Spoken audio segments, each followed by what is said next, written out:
Manchester City has started to run away with the title, but the battle for top four continues in the Premier League. Leicester win big over Liverpool, and Klopp then concedes the title. Spurs lose to City, United falter at West Brom, and Tuchel continues his magic touch, pulling Chelsea into fourth. Oh yeah, Kepa got a clean sheet. We down here in the Rat Tail Bunker and Barbershop Studio, and this is the Boys and Bolos podcast.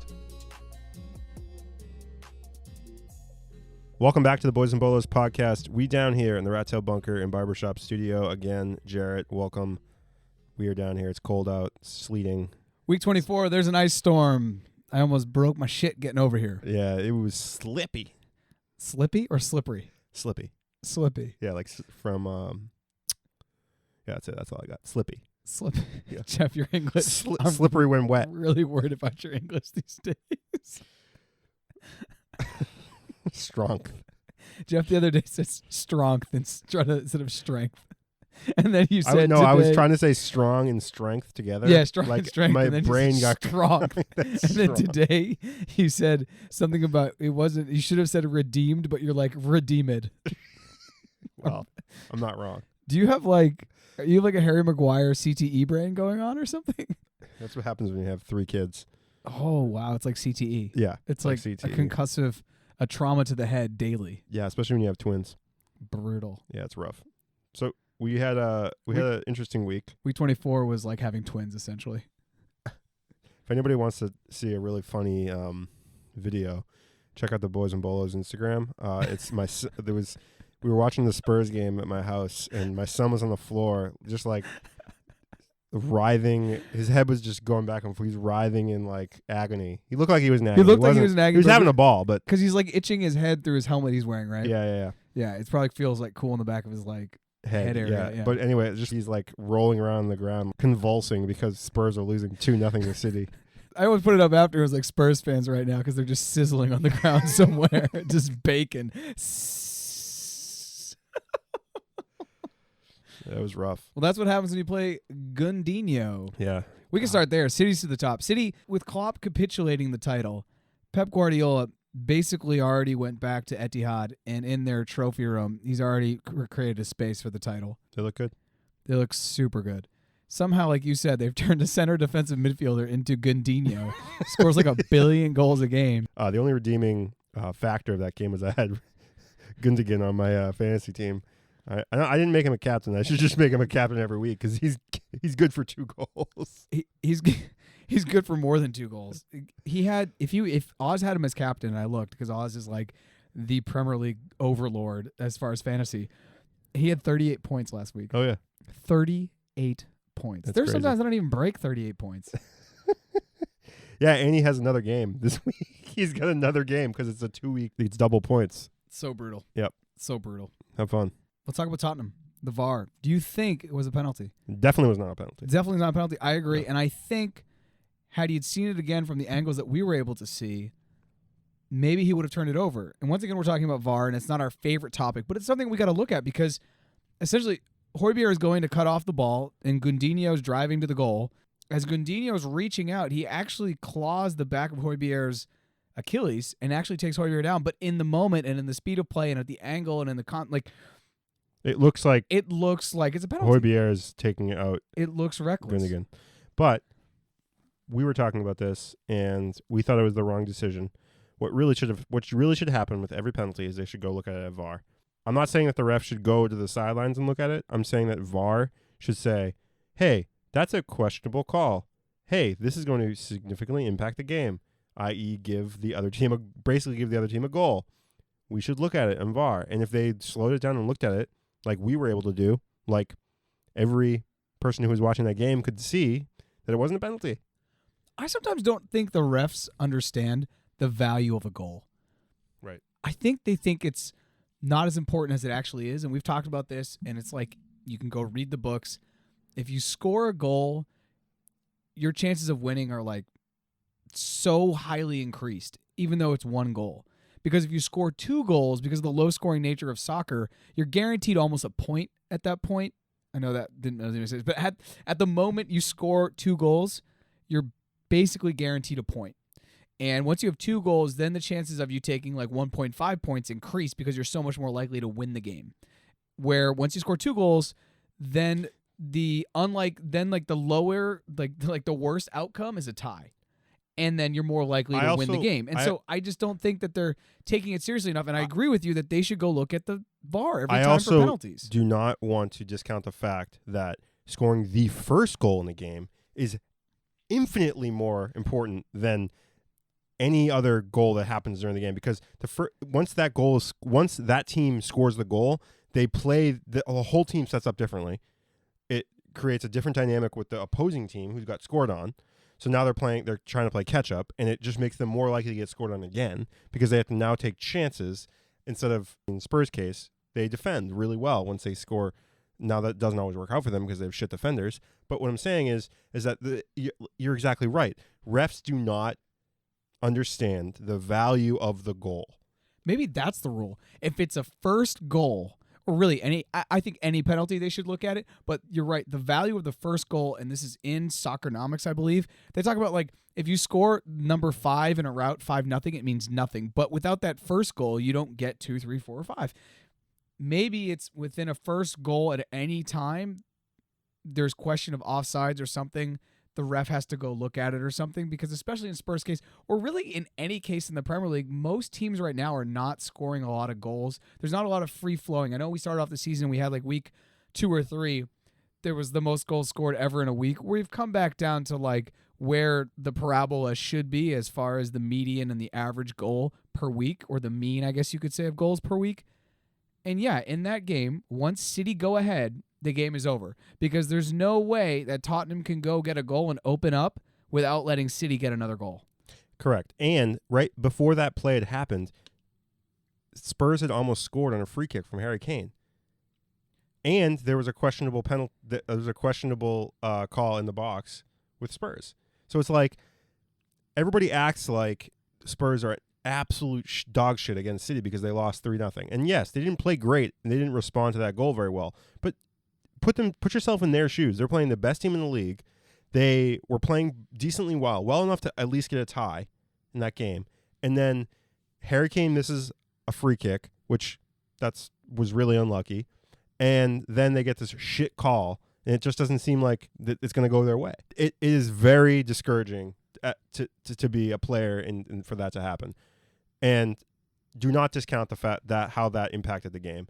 So I thought, it wasn't, obviously Spurs have a lot of problems, but that game went sideways after that penalty, for sure. Definitely went sideways. If the Harry Kane free kick goes in and they build off that momentum, maybe it's a whole different look of the rest. If they get in a half 1-0, Mourinho gives them a talk. Maybe they change something tactically. We'll see what happens. But going in down 1-0, were they down 1-0 or 2-0 at half? It doesn't matter. Going down at half to Spurs is really brutal when you're a team that likes to defend on the counter. The second and the third goal were in the second half. So right, they're down 1-0. Going in, like I said, into half, losing, it's very tough for Mourinho to he doesn't have right now, I don't think he has the personnel in the counterattack going forward. Son has really dropped off, and I'm sure maybe the stats would show me different, but like my feeling is like Son has dropped off. And I think that's when you compare it to the beginning of the season when he was scoring a goal and an assist almost every game for the first 12 to 15 games. And he's really kind of fallen off. But let's look on the other side of that. City basically have their hands on the title. I don't think anyone's arguing that. I know Solskjaer is like, oh, we're still around. We're going to challenge the guys who are in front of us. No one believes that. I don't even think he believes that. He's just happy to be there. They tied West Brom. Come on. You got to go out and you got to beat the banana peels. I agree. But brutal. Gundogan, Gundinho, whatever his name is he up there right now for the player of the year? That's a good question. That's a really good question. That's why I gave it to you. It's a good question. I think a lot of people might say Bruno Fernandes right now just because of the amount of chances he creates, but just out of left field, Gundinho. I mean, Gundinho, he's for now on the pod, he's referred to as Gundinho.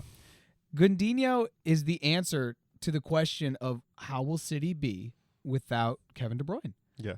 And then maybe Kevin De Bruyne gave him like the Michael Jordan Space Jam water, and Gundinho's like, "Thank you," and he drinks it, and now he's like doing step overs, taking penalties. Anyway, being defenders, making Davinson Sanchez fall on his face. that was, if you haven't seen the Davinson Sanchez fall on his face, honestly, as a Colombian, I'm very worried because in qualifying we are really bad right now in CONMEBOL. I don't even know if we're gonna get in the World Cup. James looks like shit for Everton. David Sanchez is literally jacking his face into the turf trying to save goals. It is a dark time for Colombian soccer. Neither here nor there. If you haven't seen the Davinson Sanchez, get on YouTube and just say Davinson Sanchez face plant, and I guarantee it's like a billion views. It pretty much sums up Spurs and since pretty much for the last 2 months. This was also the week where Klopp, in a press conference, and also Klopp lost his mother, which is no good. And I think the entire Premier League felt for him because he couldn't even go home and be with his family at the time due to travel restrictions and everything.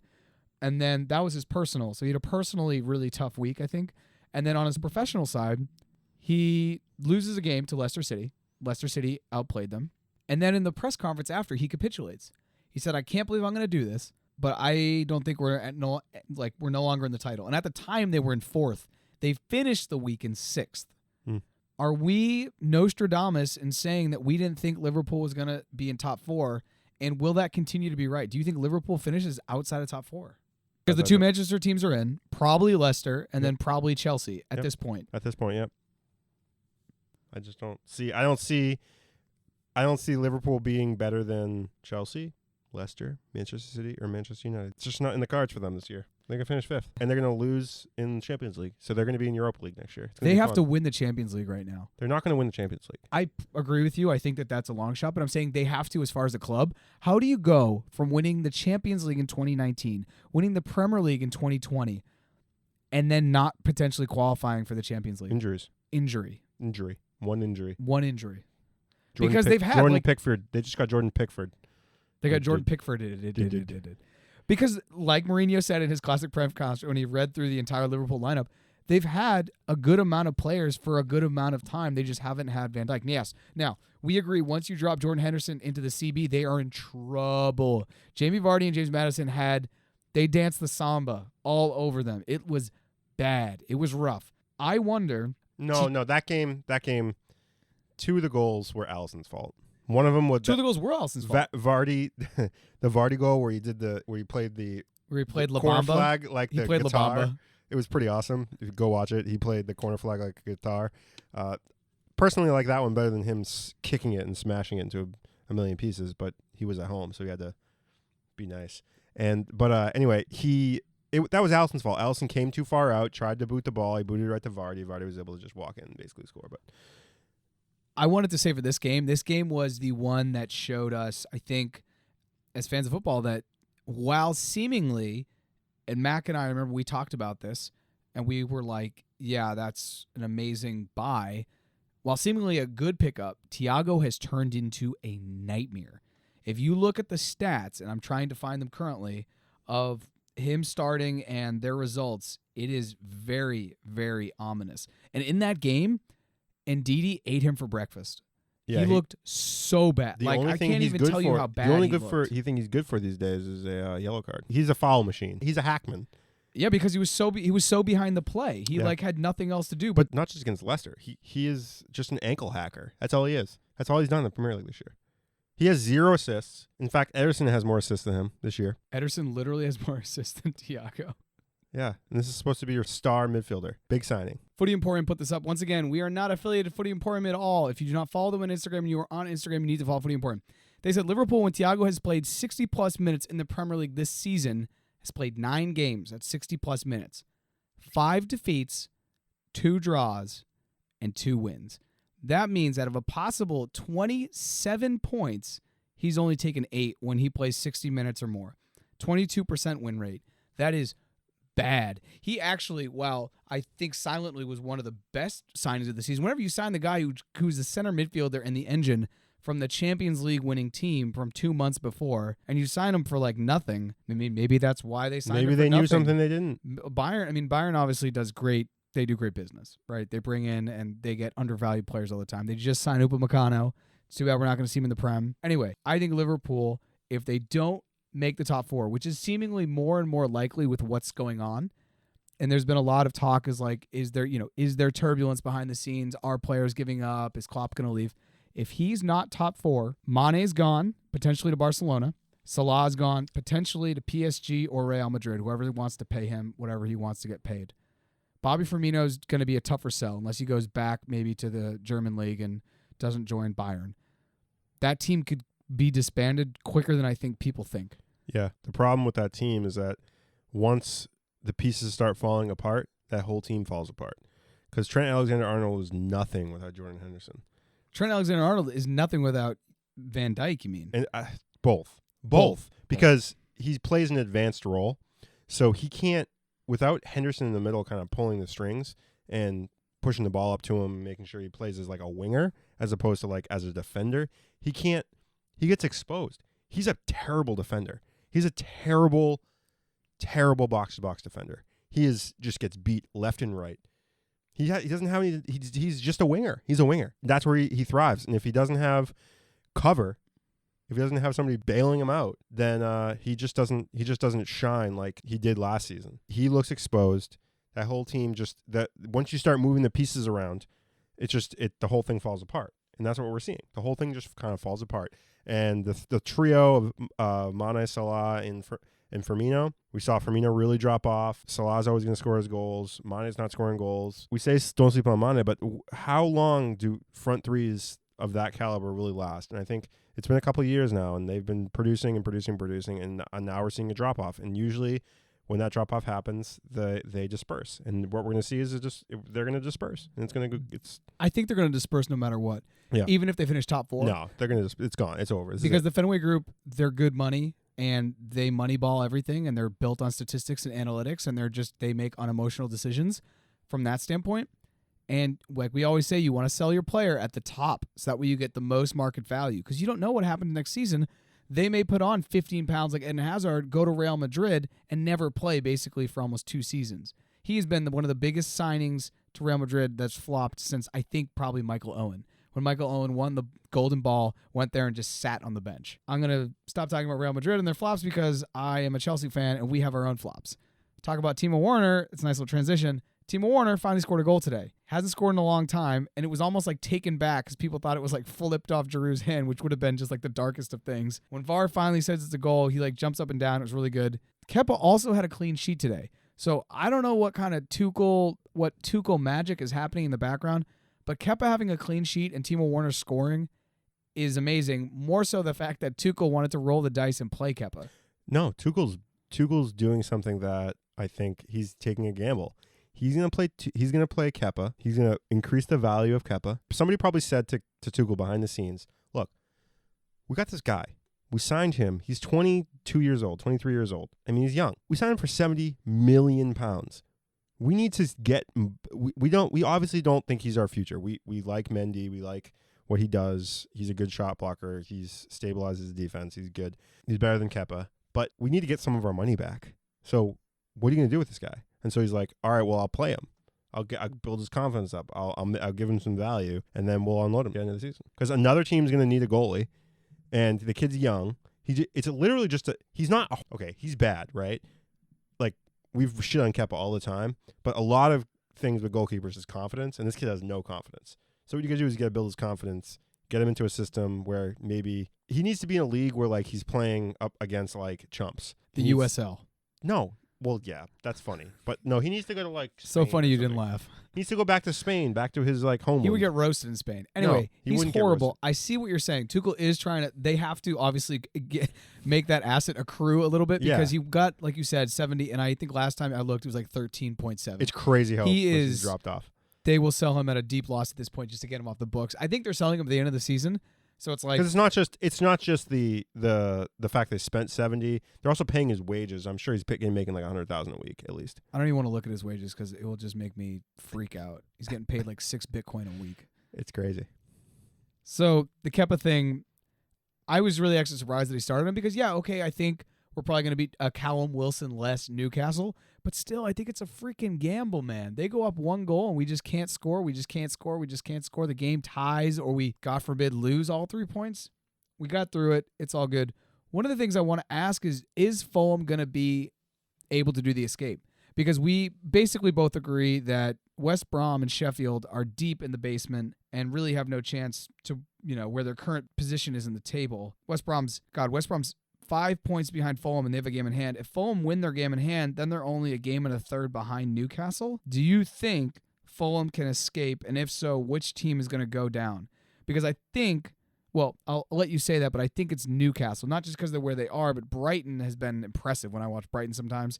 And Burnley, Sean Dyche, that guy's just like, he's from a different century. He would like go down with a grenade in his mouth before like he'd go back down. So what do you think? I actually think Fulham is better than Newcastle. People might disagree with me. Obviously, look at the table; they have less points and stuff. But most of the games they lose are like a 1-0 loss or a 2-1 loss. It's not like they're getting smashed out of like these games against these Premier League teams. Newcastle's in trouble because they don't have Callum Wilson, and he was the reason why they've won the last couple games, right before this loss. The Fulham Everton game was fire. Also because Josh Madja scored both goals.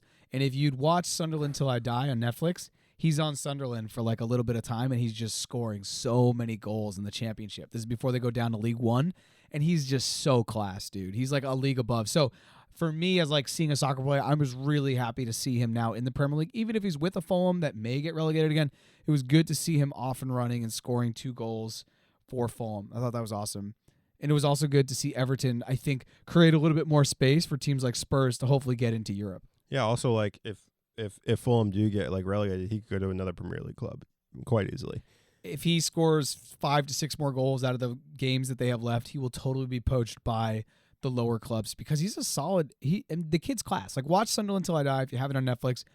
I think it's a really solid docuseries, but he's pretty prominent at the beginning of that before I'm gonna break some hearts here. He does get sold, but he's been a journeyman, and it was good to see him up in the Premier League and scoring goals because, yeah, that's what any player's trying to do in the English system is get to the Premier League and score goals. The question is that do I think they're going to make the escape? They need 7 or so points to get out of relegation and be on even points with Newcastle. Newcastle, they don't look like they can beat any team besides Sheffield and West Brom. So unless they have 6 games again, the rest of their schedules against Sheffield, I don't see them getting a lot of points. The pressure's only on Fulham. It's on both of them, obviously. But I think Fulham, they obviously need to beat some better teams than they are to get those points. Do I think they're going to make the escape? Yes. You say Fulham do the escape. I mean, it's only 7. It's literally like 3 games. It's not. It's less than 3 games. It's 3 and a third game. Yeah, I mean, they also have. Don't they have a game in hand too? They have a game in hand. Guess who Fulham's last game is? Spurs. Newcastle. So that could be fun. That game could be fire because that could be it's shaping up to be the game that will decide who stays and who goes. Because I do think that West Brom are way too deep and Sheffield's gone. I mean, their goal differential. Newcastle gives up goals like no other. Like it's Newcastle, Crystal Palace, and Sheffield to give up the most goals. West Brom gives up the most goals. West Brom. They've given up 55 goals. Sorry, yes. West Brom gives the most goals, but West Brom's actually relegated right now more than Sheffield because of that. Because if there's ever any ties, Sheffield's only given up. Sheffield's goal differential is -25. West Brom's is -36. So, Big Sam, you got to do a little bit more work there, my G, because that's rough. And that's not all Bilic who left that for you. That's bad. But Fulham's is only -12, and that's about the same as Burnley. It's better than Newcastle. It's better than Crystal Palace. So Fulham is much better than their record shows.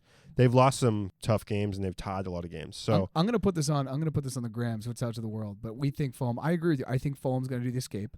Josh Madja scoring isn't a great thing. Them beating Everton 2-0 is a good thing. I mean, Everton's a solid team. Everton's a solid team. Everton's a team beat Chelsea and Spurs this year. And they just beat Spurs 5-4 in extra time in the FA Cup. They can score goals, and that was without James.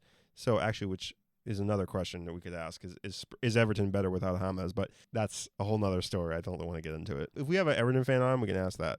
That's a deep question. That's deep in the cut. Yeah. Tomorrow we start Champions League. I'm excited. I hope you're excited. Are you?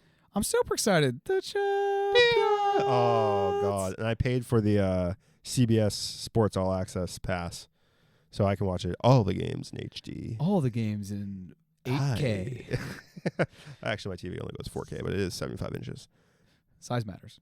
Size matters. Folks, size matters. Well, folks, bad. They've seen it on the gram. My TV is deep in the gram. Yeah, you can Jeff's TV is massive.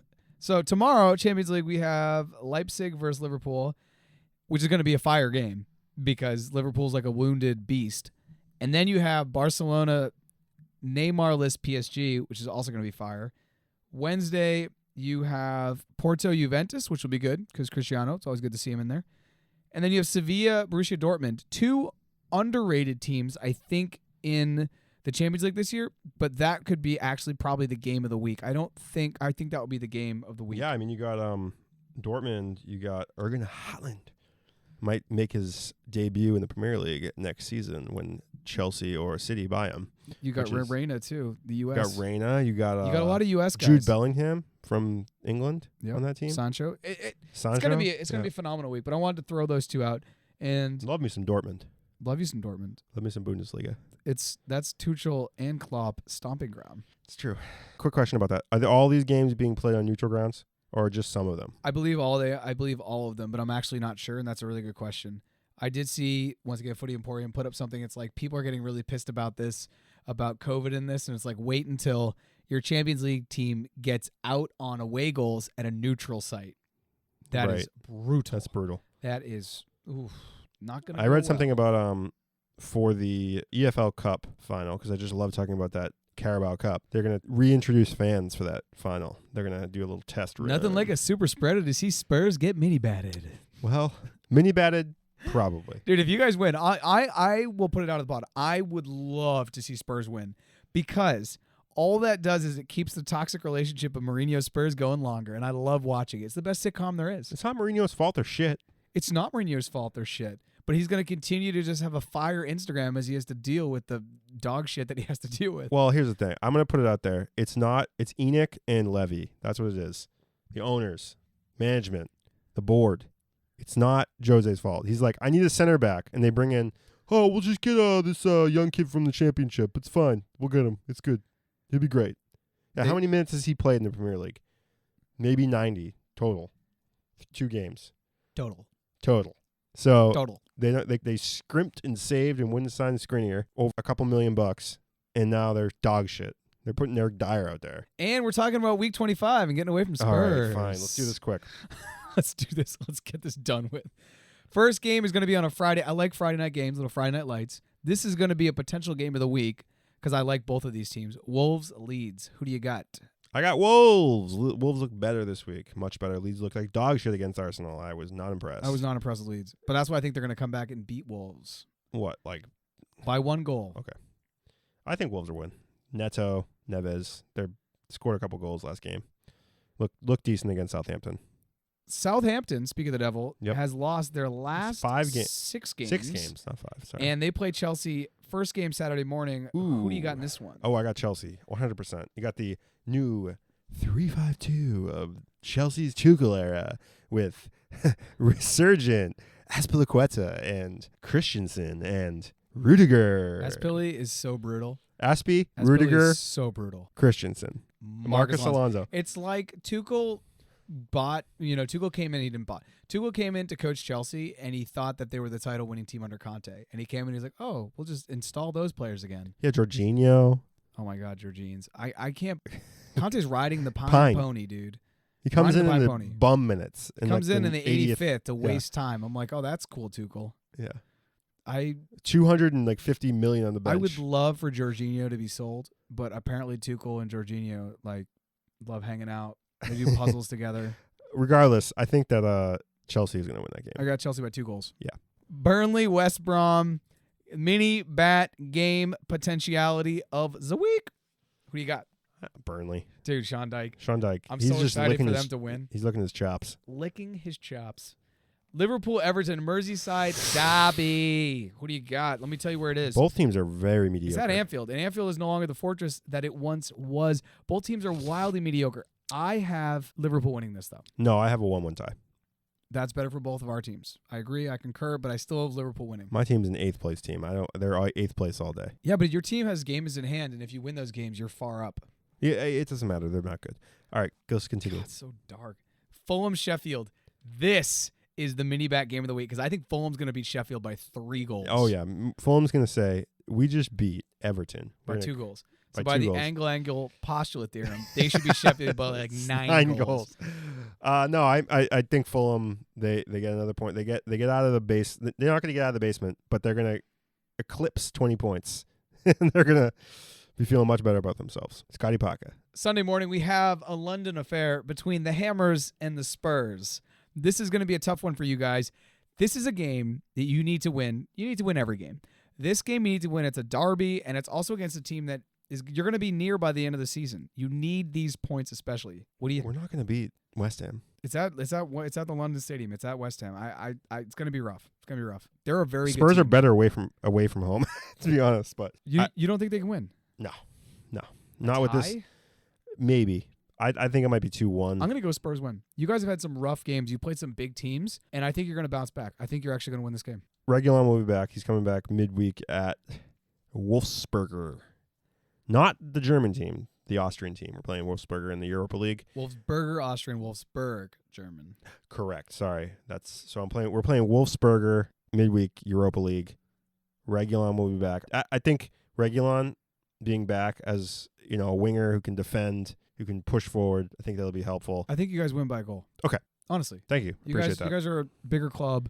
You're better. We're better than the last couple games we've played, I think. And you played big teams the last couple games. Yeah, I think that effort, the FA Cup effort, actually did have an impact on the City game because they Spurs had to play 120 minutes and guys were tired. And I think Toby will play. I think they may still play a 3-5-2. I think you guys are going to win by 1 goal. Okay. They won't do what they happened last time where we gave up 3 goals in like 10 minutes off a whirly off what's his face? Lanzini. Top bins Lanzini. Aston Villa, Leicester. I got Leicester on this.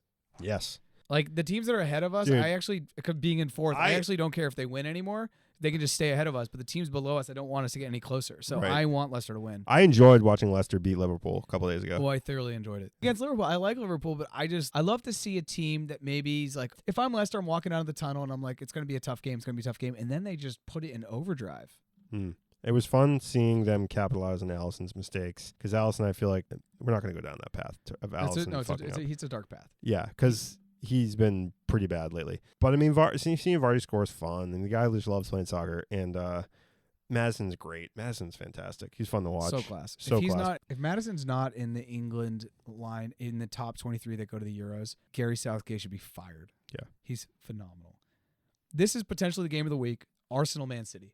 Arsenal looked good this past week. We said that they were probably going to lose to Leeds or tie. We said out of the next 3 games, Arsenal would only take a max of 4 points. So if they win this game, we are brutally wrong. And John Scheimer, who listens to the podcast, his head did not explode with Ozatik's comments that Arsenal would finish in 11th. And John said, well, this is why, because Aubameyang scores a hat trick and they win 4-2 against Leeds. And they did it really handedly. Like, I don't think they really broke too much of a sweat doing that. I think this is going to be the game of the week. I think Arsenal's going to come out and they're going to play two-way soccer, and I think it's going to be a good game. I think City will win because they're just class. I'd say it's 70-30 City win. I think Arsenal will have a 20% chance of tying and a 10% chance of winning. The fact that they still gave up 2 goals to Leeds proves that their defense is not great. I think Arsenal have a chance of winning. I really do. It hurts me. It hurts me deep in my loins.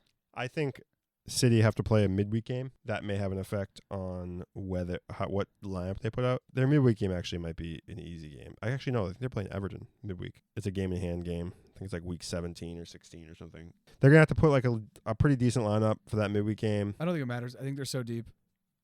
I think it does matter. I think actually it does matter. It doesn't, dude. Gundinho came out of the woodwork, dude. Honestly, I just don't. I'm thinking more defense. Like, they can't play. Like, they Cancelo, they didn't rest him. He was sick. He had an illness. Stones? No. Diaz.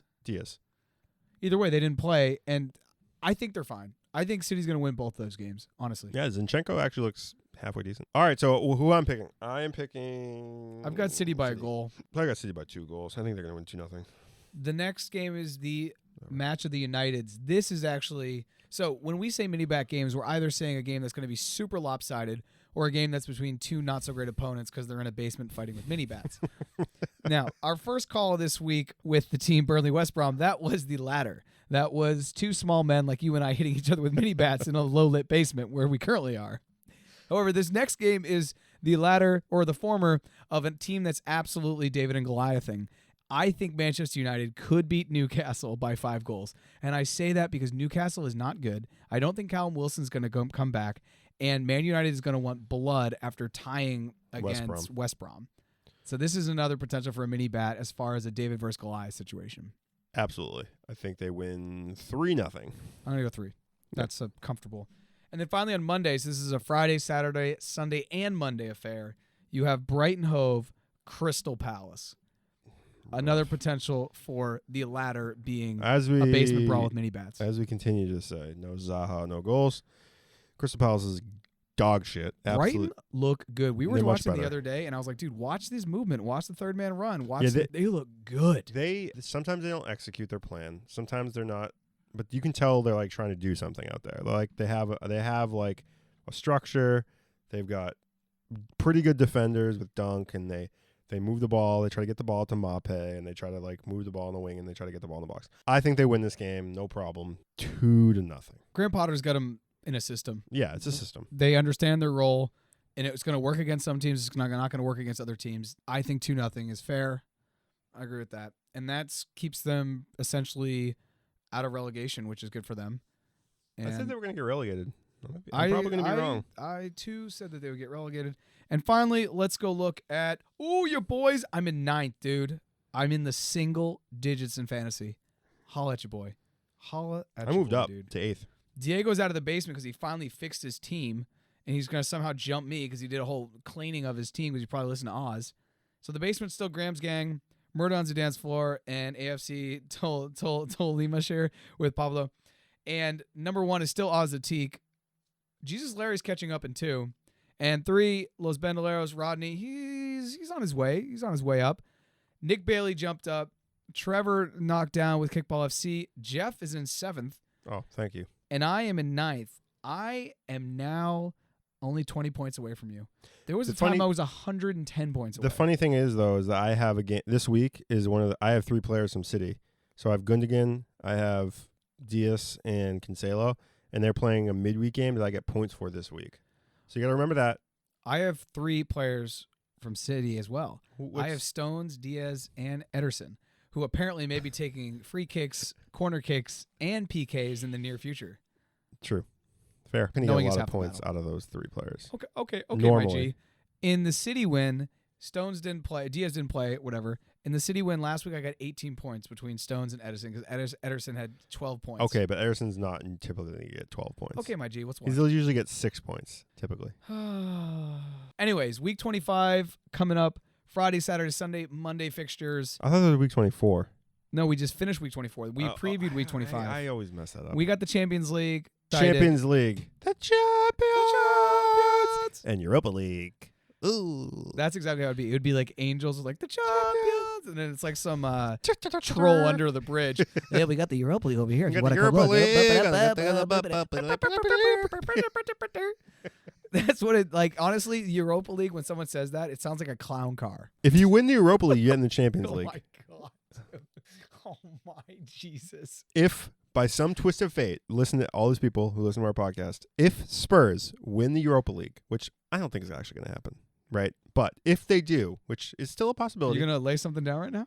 And if they don't, okay, let me start this again. If Spurs win the Europa League, which means they get into the Champions League, and then Chelsea finish in 5th. What might happen? What would happen? How would that? I know what will happen. This is what happened in 2012. Chelsea finish in 6th place. Yep. We win the Champions League. Mm-hmm. Spurs is in 4th. We knock them out. Oh, nice. Now I don't know what's changed. The Europa League. They let more European clubs now. I mean, English clubs. Yeah, now. and that used to be the UEFA League back then. Right. Now it's the UEFA Cup. Now it's the Europa League. I don't know if they've changed things, but in 2012, when we won the Champions League, we finished 6th in the league. This shows you how strong the Premier League was. We won the Champions League and the FA Cup. And when we won the Champions League, it was so big for Chelsea as a club because it meant that we were in the Champions League. Obviously, yes, it was good to win the Champions League, but for us, it was like, oh, and we qualify for the Champions League. But in that, we knocked Spurs out, which was around the time in a couple of years after. Then we beat Spurs to Willian signing. So Spurs and Chelsea have some serious bad blood. Serious bad blood. Anyway, that's it for the week. That's it. Tune in. A lot of soccer this week. A lot of footy. Yeah, I'm glad I work at home. I'm glad I got that CBS Sports account. I'm glad I work at home and nobody from my work listens to this. Yeah, well, if they listen to it. I've got my monitors and I got my iPhone just blaring the Prem, baby. Okay. Okay, ciao. Ciao. You bring Jose in to almost keep what Poch is doing in terms of Champions League football or thereabouts, and just make that difference in a cup final or a semi-final. For me, they're a long way from the Pochettino team, and I don't think just winning that trophy, if the performance carry on as they are and the league position carries on as it is, I don't think it does justify it. I think this next 4 or 5 weeks will determine whether you're on that, what would be that Jose period where he starts to get, a little bit disenfranchised with what's happening, or actually now he could grab hold of it, change the direction of it, bring those 2 players on side, win a trophy, get that sort of what would be Harry Kane back in the team. He's missed a couple of games, play easier games, because obviously you go to City, you go to Liverpool, you're going to struggle, and that's going to happen. So for me, I think it's at that sort of what would be that moment of balance. Would you think the trophy justifies that if it continues as it is? If he finishes 5th and wins a trophy, I would say that's success, because at the start of the season, that's what we said Tottenham should deliver. I don't think we should change our minds now just because they were top of the league 3-4 weeks ago. Oh no! Oh no! Steve, forgive me, I'm going to come back to that, but right now we're going back to Ali McCoy's because there has been another Alisson moment! Alisson in the centre half? No way. Jeff, Jamie Vardy's playing guitar on the corner flag. Honestly, it's unbelievable. I can't believe my eyes. They've gone from being out the game, they're now 2-1 ahead. It gets worse every time I see it, lads. Jeff, oh dear me. You thought he's 2. You thought his 2 against Manchester City were bad, and they were. This is up there, and I've got to say I'm really impressed with Vardy's guitar playing with a corner flag. Great celebration. Thanks for listening to the Boys and Bolos podcast. You can find us on Facebook, Twitter, Instagram, Patreon, Twitch at Boys and Bolos. If you'd like to be a guest, please reach out. You can hit us on any of the social media accounts that Jeff just mentioned, or email us directly at boysandbolos@gmail.com. Thanks for listening, and see you next time.